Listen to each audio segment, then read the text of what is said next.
Hello and welcome to the Global Church Project. I'm Graham Hill. Farsijana is the Director of the Centre for Research and Community Development at Duta Wacana Christian University in Yogyakarta. She and her husband Bernie spent a lot of time working together with Christians and Muslims to build a just society. In the 1990s, they built a home in an all-Muslim neighbourhood. This home has become a centre for community outreach and hospitality. At any given time, they share their home with people of both Muslim and Christian faith. Their house also serves as a centre for the Indonesian Women's Coalition, which Farsijana leads, empowering women and serving the victims of natural disasters. James Bartle is an Australian who lives in Indonesia with his family. He teaches at a university there in the Department of International Business and Management. His expertise is in microeconomics, financial economics, and he has a keen interest in Indonesian society and culture.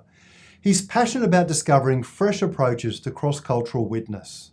Farsijana, you're teaching at a university in Yogyakarta. Can you tell us something about your roles? So I work with Indonesian Women Coalition, as you mentioned before. I was elected in early state of my arrival from my PhD study. I finished my PhD in the Netherlands and then come back to Indonesia, started working at Duta Wacana.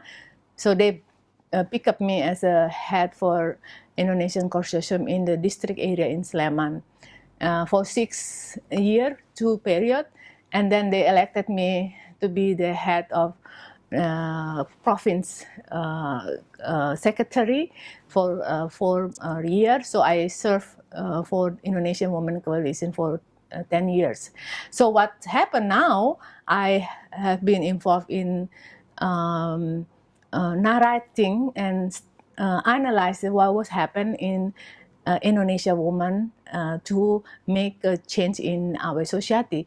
So through the project funded by Notre Dame University in the USA, now I got a grant to write all the story, and I brought 3 of my PhD students from UN Sunan Kalijaga Muhammadiyah University and 1 candidate PhD from Percik, which is the NGO in Salatiga, working together with a professor from Wake Forest University to write a book on Indonesian Women Coalition. And we add 1 national body of women organization, which is Komnas Perempuan, to address how women in Indonesian society can change society to keep justice and peace in our society. So the Indonesia Women's Coalition is a predominantly Muslim group. Yes. But it's about the empowerment of women and girls and helping seek justice and their place in society. What are some other things that the Indonesian Women's Coalition is involved in? Yeah, Indonesia Women Coalition, along with Komnas Perempuan, raised during the Reformation time. So it's in the early 1998, after the Reformation, when the Chinese women were the target for the violence, and the activists started to create this organization, which is the women organization. This is grassroots organization, not elitist, because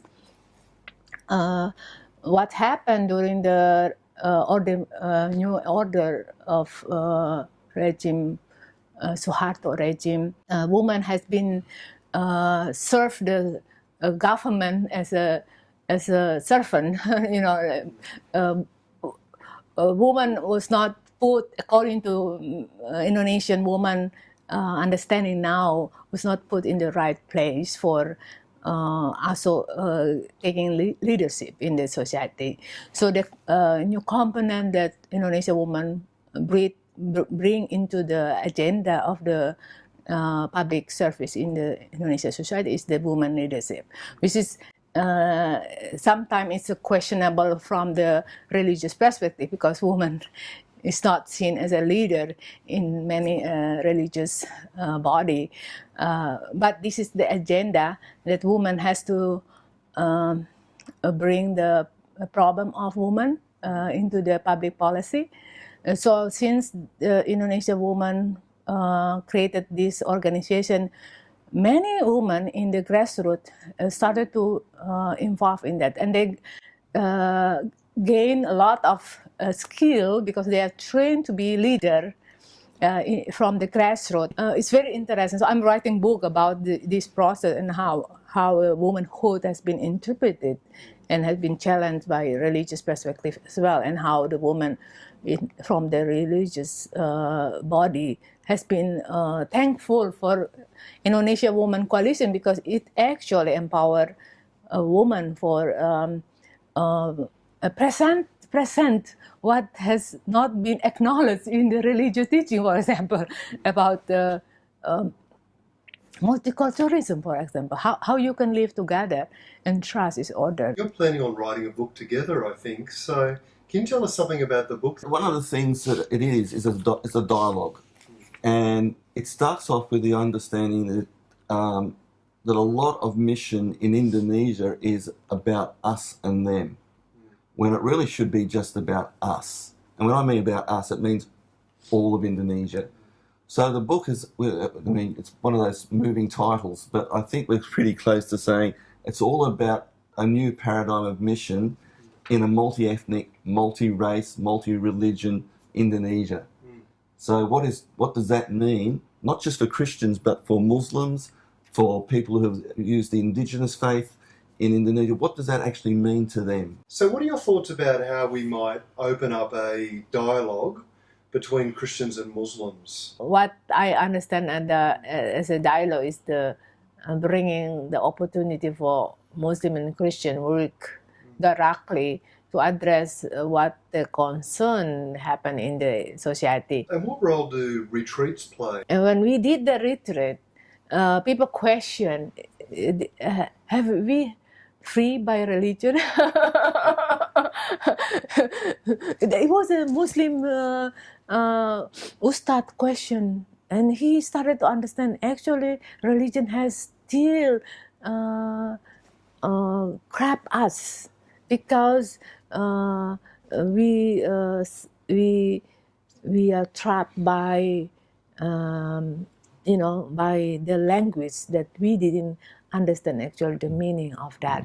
So some of the participants say that putting the kemerdekaan, the independent, into the retreat, it was a very, very good way to challenge religion, because religion actually is the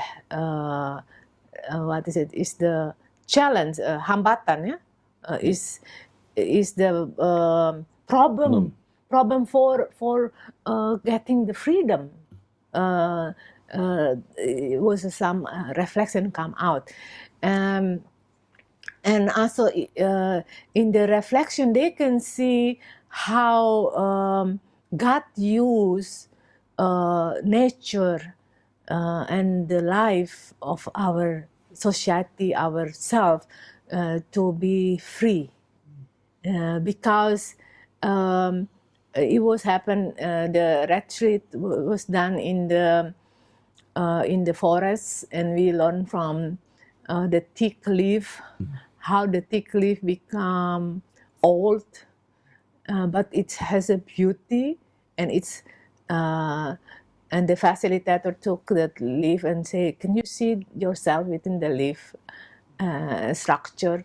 And so many people got intuition to reflect on their own identity through the leaf and see how the fragile the leaf is, but also the sacrifice that the leaf has to fall down in order to save the entire tree, because the principle of thick characteristic, the kind of plant, is that during the dry season, the leaf fell down, drop, in order to decrease the consumption of water on the tree, entire tree. So we reflect how Jesus has to be coming to the world in order to, to give the whole salvation of God to return to the process of salvation itself through that reflection. And so, from the Christian, that was Christian perspective that inspired others to rethink about humanity and how they can relate to each other. The Global Church Project is located at www.theglobalchurchproject.com. On our website you'll find a wide range of interviews and resources for colleges, universities and churches. I look forward to your company next time. From me, goodbye.